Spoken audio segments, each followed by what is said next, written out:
Okay, now we come to the second part of our model number 5, which is organizational development. So model number 5, we have organizational change and development. Organizational change we have already done. So now we'll be starting organizational development. तो हमने organisational change देख लिया था अपने पिछले वाले module में, पिछले वाले क्लास में, सेशन में. अब हम ऑर्गेनाइजेशनल डेवलपमेंट देखेंगे. So this is all about managing a change. So this is also part of organizational change. So let's see what the definition is. Organizational development is the process of planned change. तो जैसे कि इसके पहले देखा था हमने कि जो चेंजेस होते हैं वो दो प्रकार के होते हैं, प्लान्ड एंड अनप्लान्ड. अनप्लान्ड वो होता है जो कि एक्सटर्नल फैक्टर्स और इंटरनल फैक्टर्स के कारण हो सकता है. There can be external stimuluses like political environment has changed, technological environment has changed, or there can be also internal reasons like leadership has changed, right? Or the company has undergone a change in terms of its structure, its culture. So that is change, and it is unplanned in nature. But here, when we talk about organizational development, it is a process of planned change and improvement of the organization through application of knowledge and behavioral sciences. So when we apply knowledge and behavioral sciences to bring about a positive change, a planned positive change in an organization, it will lead to organizational development. So this definition has been given by Griffin and Moorhead in 2006. So when a person or the catalyst, you can say, attempts to plan organization changes, there are specific intentions to improve the organization. Organization की बेहतरी के लिए ये किया जाता है. अब ये जो चेंज implement किया जाता है, this will be based on knowledge of behavioral sciences. यानी कि ये कोई एक चेंज, जैसे कि कस्टमर से डीलिंग का अप्रोच, या हो सकता है कि ऑर्गेनाइजेशन के कल्चर का अप्रोच, या फिर ऑर्गेनाइजेशन के स्ट्रक्चर का अप्रोच. तो ये चेंज जो होता है, ये एक नॉलेज बेस्ड और एक सोची समझी रणनीति के थ्रू किया जाता है, ताकि ऑर्गेनाइजेशन और ज्यादा इफेक्टिव बन जाए, है ना. इफेक्टिव का मतलब कि वो अपने जो उनके short term and long term मंसूबे हैं या गोल्स हैं, वो उसको अचीव कर पाए. तो plan improvement is based on knowledge of behavioural sciences rather than the financial और टेक्नोलॉजी की कंसंट्रेशन. तो कुछ ऑर्गेनाइजेशन आपको अपने आप को चेंज करती है, क्योंकि जैसे मान लीजिए इकोनॉमिक डाउनटर्न आ गया, या फिर there is lack of demand, तो it will undergo lot of cost cutting. So we are not talking about that. तो इवन टेक्नोलॉजिकल चेंजेस की आजू बाजू जो कंपटीशन वाले हैं, they are adopting certain technologies. So ipso facto, यानी कि because the competition is doing that, so we are compelled to do the same, we are compelled to follow the suit. तो ये वो भी नहीं है. ये इसलिए किया जाता है कि ऑर्गेनाइजेशन को और ज्यादा इफेक्टिव बनाना है ना. तो ऐसी चीज जो कि फ्यूचरिस्टिक इन नेचर है, ऑर्गेनाइजेशन को फ्यूचर रेडी कर रहे हैं, तो that is called organizational development. So organizational development interventions for bringing about the change can be structural interventions, right? अगर आपको दिख रहा है कि हायरार्की एक ऑर्गेनाइजेशन की बहुत प्रॉब्लम्स लेके आ रही है, रेड टेपिज्म बढ़ता जा रहा है, यानी कि एक काम को जो कि आराम से हो सकता है, वो करवाने में बहुत ही मुश्किल का सामना किया जा रहा है. तो you can bring about some structural changes. और दूसरा क्या हो सकता है कि टास्क टेक्नोलॉजी इंटरवेंशंस, यानी कि अगर आपको लगता है कि कोई सॉफ्टवेयर वगैरह इस्तेमाल करके चीजों को और बेहतर बनाया जा सकता है और फास्ट बनाया जा सकता है, तो those can also lead to organisational development. Then there are people focus interventions, कि अगर हम कुछ ऐसी चीजें करें जिससे कि people will look forward, people मतलब कि employees will look forward to come again every morning to this organization. So those things are also part of organizational development. Organizational development can be done at structural level by doing some structural interventions, or through technological interventions, task technological interventions, or it can be even people focused interventions, right? So let's have a look at all these three. Now first we talk about structural interventions. तो क्या होता था कि पहले काम को करवाने के लिए बहुत बड़ी बड़ी हायरार्कीज हुआ करती थी एक कन्वेंशनल ऑर्गेनाइजेशन में। तो इससे अथॉरिटेरिज्म कभी कभी बढ़ जाता था, अकाउंटेबिलिटी भी थोड़ी कम हो जाती थी, और एक कांटेक्ट जो ग्राउंड लेवल वर्कर से होना चाहिए वो भी खत्म हो जाता था ऑलमोस्ट। जो टॉप के बॉसेस होते थे वो अपने कुछ सलाहकारों से ही इंफॉर्मेशन ले पाते थे और उनके हिसाब से डिसीजन लेते थे। तो अब क्या है कि पता चला कि ये मिडिल मैनेजमेंट जो होता है basically sometimes end up doing postman's job, कि यहाँ से इंफॉर्मेशन लेके वहां दे दी, तो और उनकी कॉस्ट भी ज्यादा होती थी। तो अब ये नई जमाने की जो ऑर्गेनाइजेशन है उन्होंने अपने जो स्ट्रक्चर है उसको चेंज किया, और इन चेंजेस को बोलते हैं स्ट्रक्चरल ऑर्गेनाइजेशन। कैसे में चेंज किए? एक तो स्ट्रक्चरल रीऑर्गेनाइजेशन किया, यानी कि जो लंबे चौड़े पिरामिडिकल स्ट्रक्चर्स थे उनको फ्लैटर कर दिया गया है। तो you will find that in startups और new organisations there are hardly 50 people who are working into the organization, but everybody is connected with the top boss, or top boss is having direct connection, or the top boss is approachable to the employees irrespective of their designation. So this is called a flatter structure of an organization. Here the power is decentralized. There aren't centers of power just you have in a hierarchical organization. यहाँ पर जो power होती है वो decentralise जाती है, लोगों को ऑटोनॉमी दी जाती है कि वो अपना काम, उनके पास पावर हो कि अपने को डिसीजंस ले सकते हैं। तो ये एक ज्यादा ऑर्गेनिक यानी कि एक नेचुरल स्ट्रक्चर के रूप में अभी उभर के आया है कि अगर मान लीजिए एक बंदा जो है वो अपने टॉप बॉस को एक्सेस ही नहीं कर पा रहा, तो वो कैसे पता चलेगा उसका थॉट प्रोसेस क्या है? क्योंकि कम्युनिकेशन अगर आप पास ऑन करो तो नेचुरली वो डिस्टॉर्ट हो ही जाता है। तो ऐसे में स्पीड बढ़ती है ना?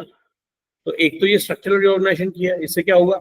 इकोनॉमिक बेनिफिट्स हुए, इंप्रूव्ड एफिशिएंसी हुई, कम्युनिकेशन के अंदर जो प्रॉब्लम आ रही थी कि ऊपर से कम्युनिकेशन कुछ और चला, नीचे कहीं और कुछ और पहुंच गया, वो भी ठीक हुआ। और क्योंकि डिसेंट्रलाइजेशन हुआ है तो ऑटोनॉमी मिली सबको, यानी कि they are now having the power to take their own decisions, so they also feel empowered, and in that sense the organization becomes more efficient. New reward system, अब इसमें ऐसा हो रहा था कि people at some hierarchical level were actually not doing any work. They were just, passing on information about their employees to their bosses and earning a lot of money instead of they being a center for some productivity.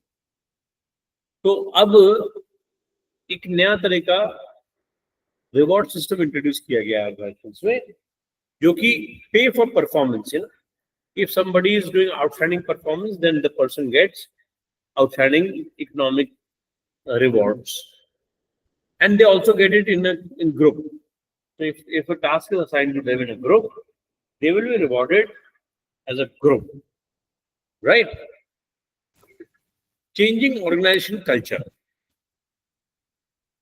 So suppose the organization feels that the culture has to be changed because there has been a lot of employee turnover, or there is no customer centric approach, then also these changes can be effected, like introducing new cultural values where people care for each other, they have a respectful attitude towards each other, they have a supporting attitude towards each other, they have a very responsive attitude towards the customers, right? So these can be like we can ease management control, right? We can ease the supervision, excessive supervision that is there. This will help people to become more responsible and take a kind of ownership for their own actions. Second, can be increased tolerance for risk and conflict. So we can also school them to become more tolerant towards each other and to avoid conflicts, and open communication channels. So, in this Intuit case that we have seen, so the boss had actually opened a kind of email where anybody could write uh, anonymous emails complaining about things that the person or employee didn't like. So this was to ease the communication. So in a conventional hierarchical organization, what happens is the the noise from down below never reaches the top boss, and the top boss is actually never aware of what's going on the ground. So this is because of the communication gap. So changing the organizational culture can also lead to a good flow of information and communication. So the structural interventions can be in form of structural reorganization, like making it more flatter, or introducing a new reward system where you get paid for your performance and not for your sycophancy. Changing organization culture, we can change organizational culture for becoming more respectful, cooperative for each other, and stuff like that. There can be task technology related interventions. So suppose there is certain task which is done manually, and that requires a lot of time, and in that term, kind of becomes cumbersome and also leads to slowing down of certain processes. So there can be certain technologies adapted or intervened or implemented to do these routine tasks. That can be done through automation. This can be done through using AI tools or even computerization, right? So instead of maintaining uh, attendance on physical registers, you can use an RFID cards, and RFID cards will help you to monitor the attendance of your employees. You can also use certain apps if you have to do some payouts to your dealers and all, right? So a lot of companies are now using apps, and that is also accessible to their dealers and their sales people, and they make use of these apps to do routine jobs, and that makes uh, information flow quite simpler, and that leaves a lot of time, right? So these are all called task technology interventions. Third is people focused interventions. Now here the focus is on people. So one initiative can be directed towards improving intergroup relationship. So when people are supposed to work in a team, and if they're not able to see eye to eye with each other, then you need to do certain things that will bring the team together. Like go for picnics, conduct birthday parties and stuff like that. So that will help you to have intergroup development. Sensitivity training. You can have unstructured group interactions. You can call them for a cup of coffee and something, but they are in a very relaxed mood. They like to interact with each other. That will be a kind of sensitivity training. Then you can also engage the services of a consultant, right? A process consultant. For example, if you are having some problem in some uh, employee-related problem, so you can even hire a consultant, and that consultant can give certain seminars or some workshops to employees. This will help them to gain some expertise or insights from that expert, and then that will help to solve a lot of problems. You can make surveys, and people, if they have some misconceptions, they will be rectified by looking at the results of the survey. Then you can do team building exercises like clarify each person's role, telling who is the boss, who should obey. So these are all people focused interventions of organizational development. So we have seen three. First one was structural intervention. Second was about task technology interventions. Third one is people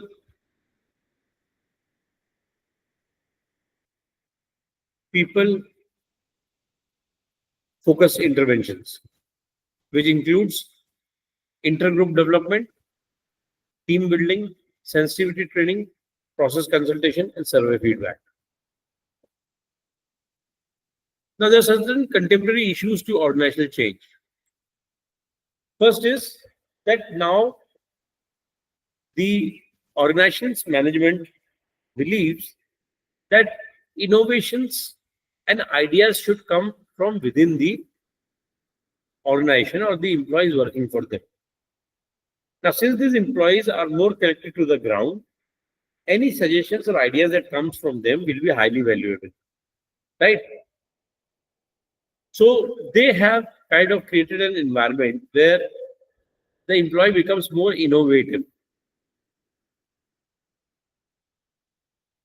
So how to introduce an innovative employment in an organization? First is structural variables. You can have structural organic structures. Organic structures are structures that evolve naturally.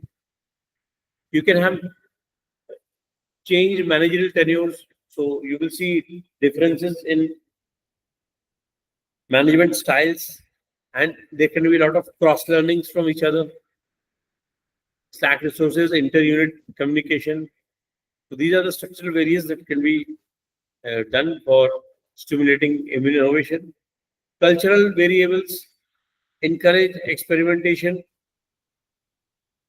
You can employ people from diverse background and even reward them for success and failures. If somebody does a lot of hard work but still fails, you need to reward that person also, because that will keep his trust spirit going, and the person is going to contribute more in a positive manner. Human resource variables, active training development, keep them current. You can have training sessions so that people are made aware of the latest happenings, and introduce individual interventions. Then you have to make your organization a learning organization, right? Organization that learns from its past and implements new things. So that becomes a learning organization, a learning culture. Commitment to change. You have to instill among people that change is inevitable. ये होना ही है. And innovation, finding new ways of doing old things, and people should look out for continuous improvements. कि हम continuously अपने आप को improve करते जाए, बेहतरी की तरफ जाए. Then redesigning organizational structure, reinforce interdependence कि आप एक टीम का हिस्सा हैं, reduce boundaries that are put out because of hierarchies or other things. Reshape the organizational culture. We think improving agreement is important. Conflicts वगैरह को आप minimize कर सकते हैं. So that will lead to an organization becoming a learning organization. So what comes beyond change management? So in the 21st century, change and how to lead it successfully has become a critical topic on the minds of the organization. Because now the organizational climate and external environment and internal environment is changing very fast. So one has to really have the flexibility and adaptability to embrace all these changes that are happening around us. The future success of an organization depends on how successful leaders who are at leading change. So now this change has to be driven by top leaders. How these leaders actually mentally prepare their workforce for these changes, that will decide the future success of the organization. So leaders themselves, first of all, have to be transformed, and so that they can become role models for other people in the organization. And once they kind of lead by example by transforming themselves, then other employees will follow suit. So leaders or managers should be ready to transform themselves first. Then only they'll be able to transform or change an organization.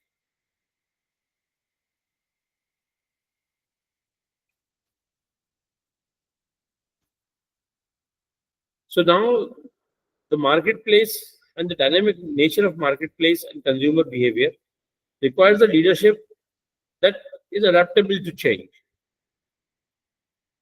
So it becomes very important how these changes are perceived by the leader, and they themselves become the change agents and lead their organizations to the pinnacle in the 21st century. So this is all about organizational development, which was part of organizational change. So if you have any queries, you can reach out to me. Thank you very much.